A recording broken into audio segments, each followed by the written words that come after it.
I'm working on the second stump now. This one's going to be shorter by about 2.5 inches just to give us some different levels on stage. And one of the things that I did differently on this one is the stump has a much more dramatic curve at the bottom. So it's going to look more like the roots are going right down into the ground. I just went randomly on the bandsaw and cut off about a 45-degree angle on the edges, but at random, and then sanded it down with the oscillating sander. I'm using much shorter screws because this is very, very thin plywood in comparison to what I'd used on the other one. I haven't sanded the edges yet, but you can see how closely these boards line up with the edge. So the oscillating sander should be able to make these nice and smooth so that the fabric doesn't rip around those corners. All of the fabric has been stapled on now, and I'm getting better at it. I have a much cleaner line at the top. And I think I like the way I did the internal structure better this time with just kind of the randomness. And I was able to staple in on the sides fairly deep, so you kind of see a kind of a structure to the bark.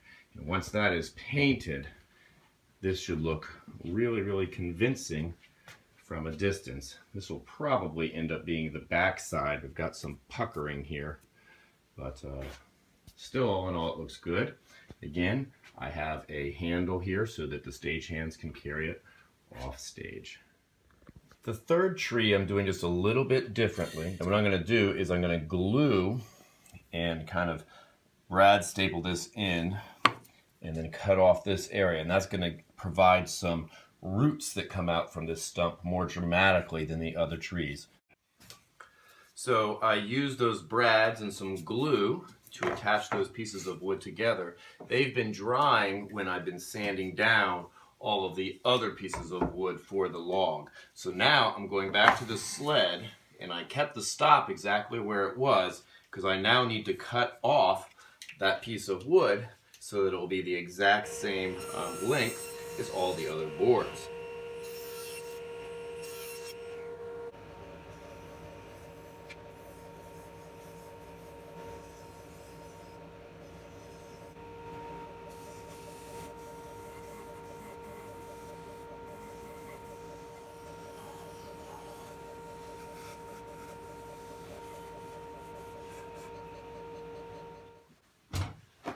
The top and bottom platforms are now sanded down and meet the contour of all of the supporting structure here.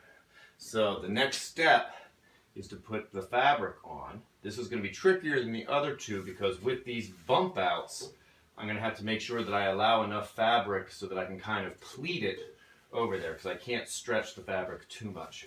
I also added one little block here to create a wider root structure. So this will be interesting to see how this ends up working out.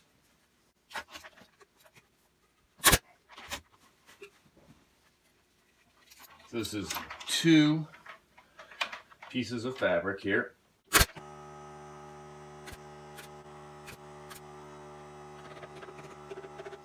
Now I'm coming up on this guy. So what I'm going to do is I'm actually going to put some play in the fabric, and then I'll deal with that later. Now I'm going to start pulling tight again. I'm using a lot of staples for this project.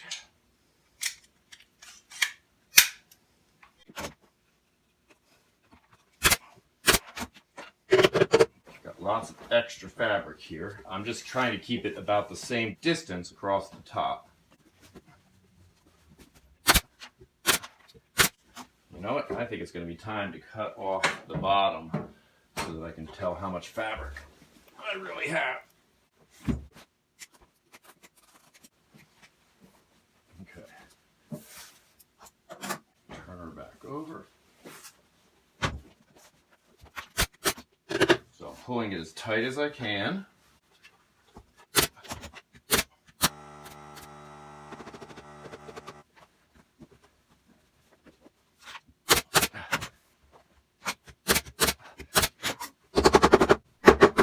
Still not quite looking the way I want it to go yet, but we're getting there. Not sure which one I want to go on top.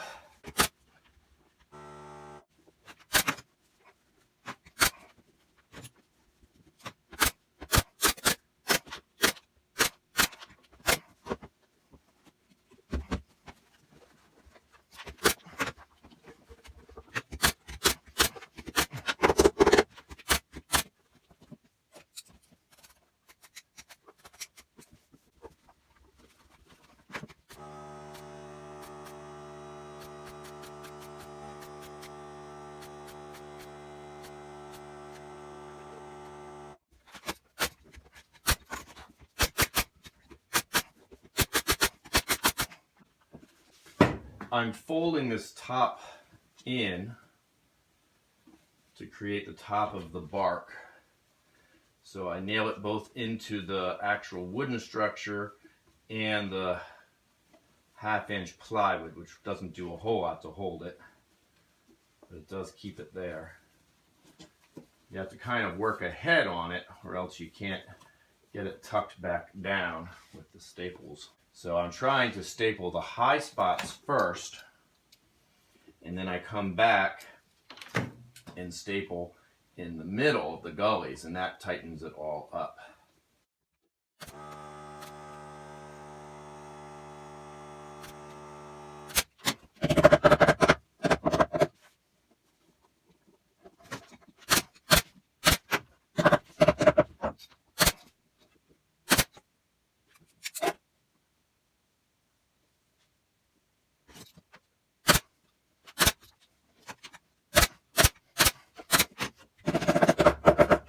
I have now stapled on both sides of every single one of the supports, so you can really see the outline of what will be bark, but I still have this one section which needs to get covered. So I'm going to use this extra material, and my plan is to come down on either side here, and then I'm not quite sure how I'm going to fill out the bottom, but I'm going to use this one folded over edge and go straight down first. Work my way down. Okay, so I'm just gonna have it go straight across like that. Pull it nice and tight.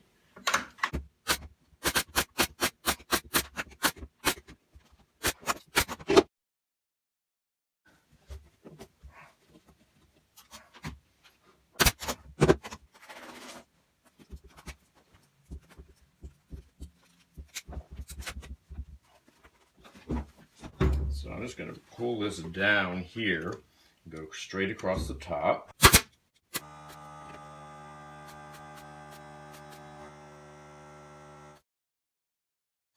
I want a nice consistent crease.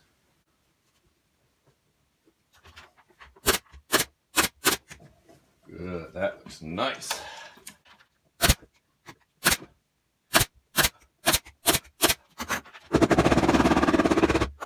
So now I should be able to find those inside spots there and put some staples, and that will tighten things up as well. But before I do that, I'm going to finish off the bottom here.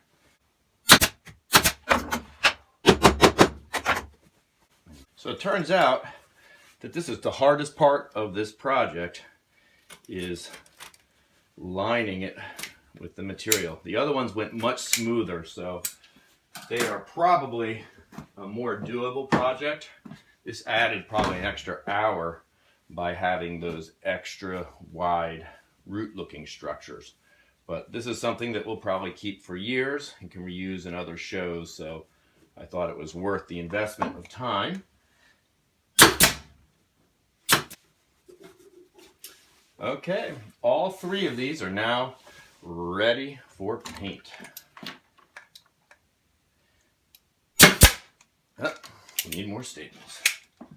Constant battle. I use an entire box. That would be 1,000 staples.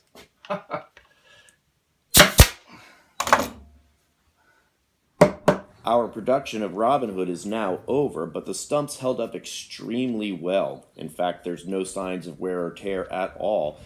Please remember to hit the like button and subscribe. Thank you.